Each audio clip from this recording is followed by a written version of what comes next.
চলে আসলাম আগারগাঁও কেকপট্টিতে। এখানে আসলে আমার অনেক দিনের ইচ্ছে বিথির সাথে দেখা করব, সিমি আপুর সাথে দেখা করব, ভাইরাল জাকির ভাইয়ের সাথে কথা বলবো, তাদের সাথে মিট করব। তো আসলে তারা তিনজনই খুবই ভাইরাল, সবার মুখ সবাই চিনেন, একেবারে চীনা মুখ সবার। তো দেখেন আমি প্রথমেই বিথিকে পেলাম, বিথির সাথে কথা বললাম, সে আমাকে অনেক কেক খাওয়ালো। সে যখন শুনছে আমি শরৎপুর থেকে তার কাছে গিয়েছি, আমি ছোট্ট একটা ব্লগার, তাদের মতো তো এতটা ভাইরাল না, বা ভাইরাল হতেও পারি না, যাই হোক। তো ও আমাকে কেক খাওয়ালো। জাকির ভাইয়ের এখানে আসলাম, এসে দেখি যে জাকির ভাই নাই, সে একটু বাইরে গেছে, তার ভাইয়েরা কলিগরা আছে। তো যাই হোক, তারপরে গেলাম সিমি আপুর কাছে। সিমি আপু তো আমাকে দেখে, তাকে পরিচয় দিলাম, সুরতপুর থেকে যাওয়ার কথা শুনে সে তো আমাকে খুব জড়িয়ে ধরছে। তা আসলে ভাই বোনেরা, আমি এটাই বলতে চাচ্ছি যে আপনারা যে আমার ব্লগটা দেখে থাকেন অবশ্যই বুঝতে পারবেন, আমি অতটুকুই আপনাদের রিকোয়েস্ট করব, কারো সম্বন্ধে না জেনে খারাপ বাজে মন্তব্য করবেন না। তারা এতটাই ভালো, তাদের ব্যবহার আমার অমায়িক লেগেছে।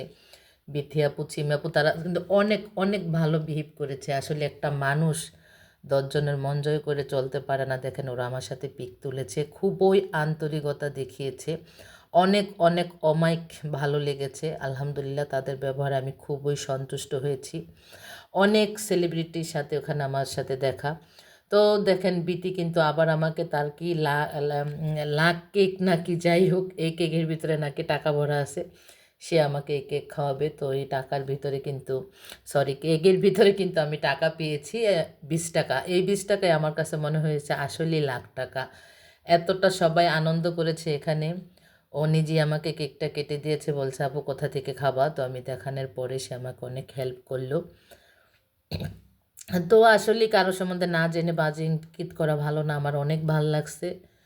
তো এখানে আরও অনেকেই আছে, সবার কাছ থেকে অনেক কেক খেয়েছি, টেস্ট করেছি।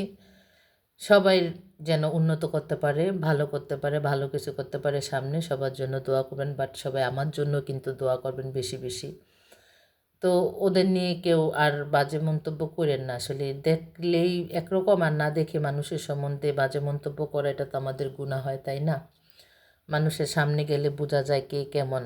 ওরা খুবই ভালো মনের মানুষ। ও ব্যবসা করতেছে দেখে যে তারা খারাপ, তা না। আসলে আপনারাও যে যে জানেন না, তারা সামনে আসুন, দেখুন, অনেক ভাল লাগবে। তো ভাল লাগলে সবাই অবশ্যই লাইক কমেন্ট শেয়ার করতে বলবেন না। তো আজকের মতো আল্লাহ হাফেজ। কার কেমন লাগছে অবশ্যই কমেন্ট করবেন, বেশি বেশি শেয়ার করবেন। লাইক কমেন্ট শেয়ার করতে কিন্তু গাইজ কেউ বলবেন না। তো আজকের মতো সুস্থ থাকবেন, ইনশাল্লাহ আবার আসবো কোনো ভিডিও নিয়ে। আল্লাহ হাফেজ।